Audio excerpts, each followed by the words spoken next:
Cash Jordan, again, another YouTuber that I really, really love following. I think that Cash Jordan over in New York could quite possibly be one of the best journalists, way better than anything that we see happening on TV. And this is why I love and I try to support content creators, because he almost like on a regular basis is dropping fire every single day. Every single day. Y'all don't know how hard it is or how much work that you have to put in to being a content creator. To be good at your craft and good at what you do, some people, and they work at different capacities and they do it differently, some people work their butts off when it comes to these platforms. I don't understand why content creators don't get enough credit. They think that just because you're not necessarily sitting in an office or in a cubicle taking calls, or you're not necessarily writing code, that this is not something that is very, very, very much way harder than a lot of the stuff that other people do, and to continue to come up with content on a regular basis and add value into people's lives while also entertaining them. I think that Cash Jordan is one of the best to do it, but he's recently dropped a video that basically documented how roughly 120,000 New York City students are homeless. Let's get into it, y'all.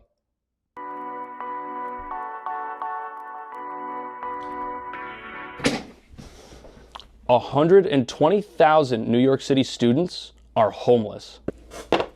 Why is no one talking? Cannot imagine being homeless, let alone being a student who's homeless. But unfortunately, that's a reality for 120,000 kids here in New York. And 30,000 students in temporary housing have enrolled in NYC schools since this past summer. Now, being homeless does not necessarily mean a student doesn't have a place to sleep. Many students are in the shelter system, temporary housing like hotels, not necessarily out on the street. Either way, it's a bad situation, and it puts the futures of 1 out of every 9 New York City students in jeopardy. And if you don't graduate, your ability to provide for yourself is going to be in serious jeopardy, especially here in New York. And it's all. When I first seen this come across my desk and it popped up in my algorithm, I thought that this was referring specifically to college students.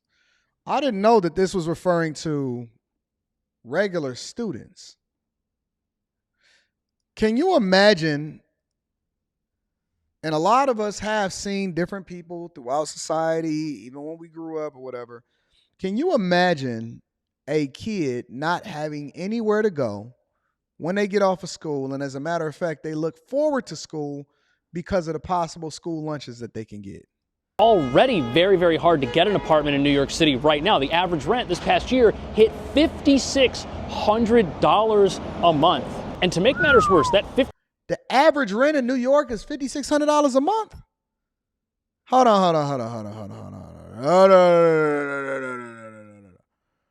on, family. The average rent in New York hit $5,600 a month. That can't be right. Is that accurate? Is that accurate? $5,600 a month, the average rent in New York. Did y'all know that?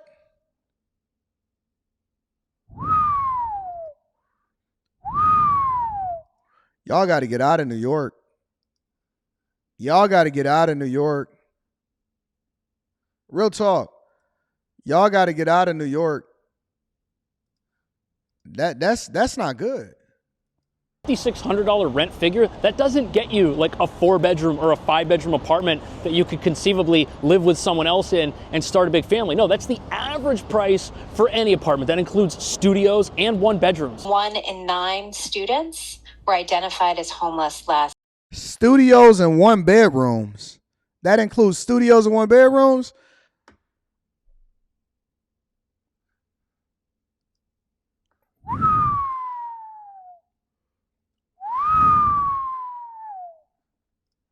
School year. Sharing in the Bronx, that ratio was 1 in 6 children. The number of students without homes this year is 14% higher than the year before. Also, many of the new homeless students are newly arrived asylum seekers, many of whom have limited English language proficiency, and they're considered homeless because they're part of the shelter system. Now, this influx of new students, it's a double-edged sword for New York City public schools. The reason it's good is because schools can face budget cuts.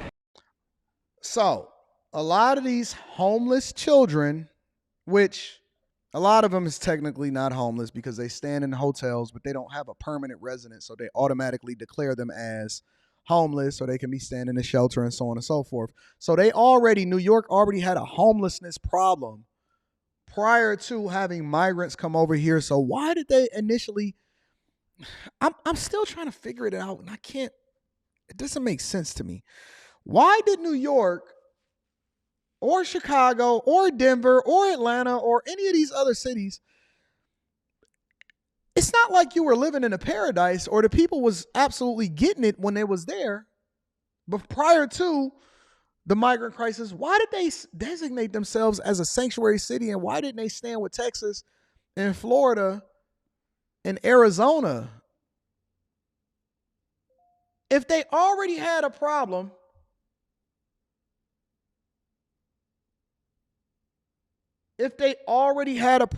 why are they allocating themselves or designating themselves as sanctuary cities, and they couldn't even fix the homelessness problem that they had within their own environment? That don't make no sense. I don't understand. I'm genuinely trying to figure it out and make it make sense in my mind. How do you do this? Why do you do this? It don't make sense to me. I just did the math with my C student perspective, right? $5,600 a month for 12 months is $67,000 a year. The average household income in the United States of America, I'll pull it up for you.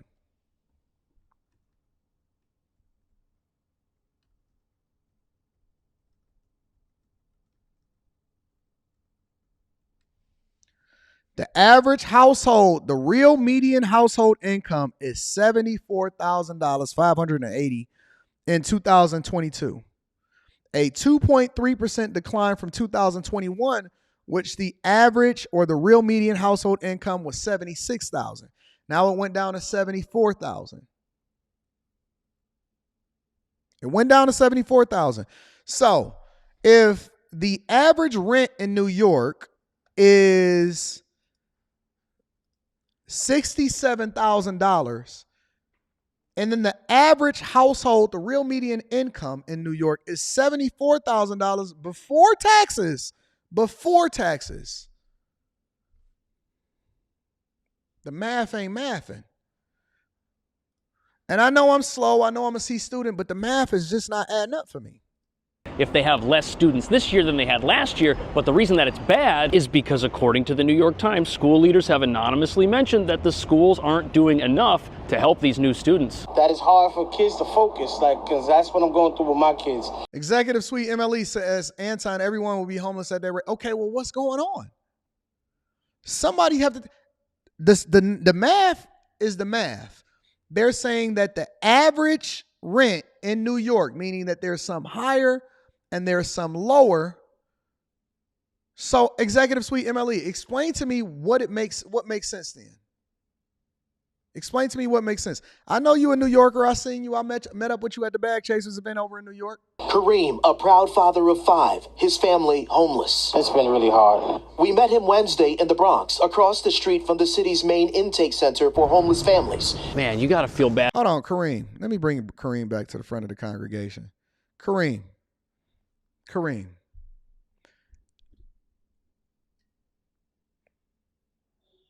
Why are you having 5 children with an inability to be able to take care of them? Come on, man. Let's have a conversation with the full context. Why are you having children, Kareem? And you not really built to be able to take, you living in New York with 5 kids. You know how much money you got to make per year to have a child, let alone 5 in New York? Kareem, why are you having 5 kids over there in New York, family? Honestly, because don't sit here and tell me that it's the society's fault in order to make sure that they're taken care of. I don't want to hear it. Kareem, you over here looking like a rapper. Got your snapback on, hoodie down, hanging out in order to be able to do an interview in the middle of the day. Kareem, what you got going on, fam? You ain't got no dick discipline, big dog? Somebody get Kareem on the line because I got some questions that I want to ask him as to why it is that he continue to have children and he know he can't afford to do it. Proud father of 5, his family homeless. It's been really hard. We met him Wednesday in the Bronx, across the street from the city's main intake center for homeless families. Man, you gotta feel bad for that parent. He knows his kids are in a tough situation, and he's worried about what their future is gonna be like if they can't concentrate and succeed in the one thing that they have to do every single day. When I was in school, it was tough enough to pay attention, and I can't even imagine having to be in an unstable situation every single morning. Craig, hold on. I'm gonna show y'all this comment real quick. Craig, let me get Craig up here to the front of the congregation. Craig says, hold on, I got you, Craig.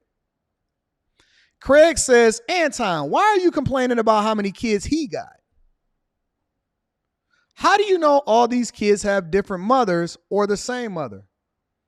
I didn't know that I had mentioned whether or not they had different mothers or the same mother at all. I said, why you have 5 kids? Listen, I don't care if you had them by all of the same person. Why are you having 5 children in New York, even if it's by the same person, and you can't afford to be able to take care of them? What do I care about whether or not, because you know what happens? Because then it becomes the taxpayer's responsibility in order to make sure that they're fed, clothed, housed, have medical care, benefits, so on and so forth. What do I care whether or not they all got the same mother or not? What do I care? 5 kids in New York City, unless you are making a significant amount of money, is a bad life decision. What do I care whether or not you had them all by the same mother or not? How is that a factor for whether or not my point still stands? I didn't know that I had asked whether or not he had the same mother or not, or whether I didn't even ask if he was married or not. I said, why are you having 5 kids in New York? What does that got to do with the price of potatoes in China? Listen, I am in Michigan and I am doing very, very well. And it is very expensive to have one daughter. It is very expensive to have one child. 5? And you hanging out having news conversations on the streets of New York in the daytime? 5 in New York? Come on back to the front of the congregation. Stop acting like this is not an issue. And trying to focus and do anything. For so many homeless students, this is the first stop in an academic journey filled with uncertainty and instability. They having a trouble with focusing on their schoolwork. A lot of times, teachers don't really know what's going on. If your living situation ends up being a mess, the things that you end That's your problem. I'm sorry. Strike the N-word from the record. That's a yo problem. That's not the teacher's problem. Man, the teachers don't really know what's going on. They having trouble focusing because they stomach growling. That's a you problem, homie. No, don't blame it on the teachers. Don't blame it on the school. Don't blame it on the city. Don't blame it on the economy. Don't blame it on inflation. That's a you problem, fam. If my daughter is having trouble focusing in school, that's an Anton from AntonDaniels.com problem. That is not a society problem. That is not a society problem. Don't sit here and have no conversation with me talking about, oh man, the teachers don't really know what's going on. That's a you problem, fam. It's the teacher's responsibility to give them what they need from an academic perspective, not to make sure that they feel good when they get there. Before your kids get to see, now you want to have a conversation about why it's a problem for you to have 5 kids and you can't really afford it? Now do you want to have a conversation about it? Because I need these guys to start bringing themselves to the front of the congregation. Don't sit here and tell me that I'm supposed to feel sorry for you. No, I feel sorry for the children that didn't ask to be here, that you are now putting under duress, that's not doing the thing that's in their best interest because they don't have the ability to. What are y'all talking about? Y'all just going to keep on having kids every day? Stop. Slow down. Think about what you're doing. Use a rubber. end up doing every single morning and every single evening, those are going to affect your education directly, and then that's going to end up being a mess too, and this whole cycle is just going to perpetuate itself. And it's going to take extra resources to help these kids, but city agencies have to make cuts because of the asylum crisis. And it becomes our responsibility to take care of it. Data shows the key to addressing society's cycle of homelessness is in the classroom. Students who don't graduate with a high school diploma are 4.5 times more likely to experience homelessness as an adult. Now, in a city like New York with a homeless crisis, the last thing that needs to happen is for that cycle to continue growing and perpetuating itself. Now, the city's resources for helping struggling kids are stretched super thin, and unfortunately, they can only provide about one bilingual social worker for every 560 kids. The city has a total of about 1,700 bilingual educators who are fluent in English and Spanish, and the reason this is important is because many of the new asylum seekers, they speak Spanish as a primary language. So now we got to accommodate other kids that wasn't supposed to be here in the first place, that cannot even speak English, and they have one translator for every 160 people that can't even speak English because they have to be bilingual, which continues to throw more stress on a system that can't even afford, from a budgetary perspective, to even support this in the first place, because New York is literally drowning in debt, and they're cutting billions off of their budget because they can't even have proper sanitation because of the amount of stress that's on the system. Now, do you see why it affects all of us? You can't just do what you want to do when you want to do it, because we all then have to carry the burden of what's happening in society when you vote in people that's not competent at their job, and then they make a mistake, or they make a declaration, or they decide that they want to do something. Now the taxpayers and the people have to suffer as a result of it. Now do you see why we care? Why do you care how many kids that they got? Because I don't want my resources going to things that's not conducive for what I want my child to go into school for. That's why I care. Because the taxes in New York is the highest in the nation. Because it's the most expensive city ever. Now we got to uproot and move because you decided that, first of all, we had a problem when it came to homelessness and irresponsibility with the culture, but then you threw a bunch of sanctuary cities and migrants on top of it. And now we got to move because we can't really afford all of the resources, and we got to cut back, and we got a rat problem in the city. Come on, man. Language, but apparently that's not enough bilingual staff, and teachers in the school have reportedly resorted to using Google Translate to get lesson plans in languages all of the students in the class can understand. Now, I've been to Japan 6 times, and I've tried to use Google Translate to talk to people who don't speak English. And even in a modern, sophisticated society where everybody has a smartphone, it's still not something that everybody's used to, and the translations aren't always 100% correct, even though they're better at Japanese than I ever will be. Now, in a perfect world, there would be enough money to have enough bilingual educators to help every kid that needs it, but this is New York in 2023, and that's just not reality right now, unfortunately. On top of that, the city doesn't really have a good plan to get out of this mess, which fueled the city's Department of Education to hire 100 community coordinators to work in shelters last year. Yet, there is no plan after this school year to continue the funding for these positions. So, New York is a mess. New York is an absolute mess. It's a hotbed of rats, homelessness, migrants, bad sanitation, horribly ran legislators, blue city, full of crime, and also reducing the police head count because they can't even afford to pay for them no more. This whole country is just going to trash.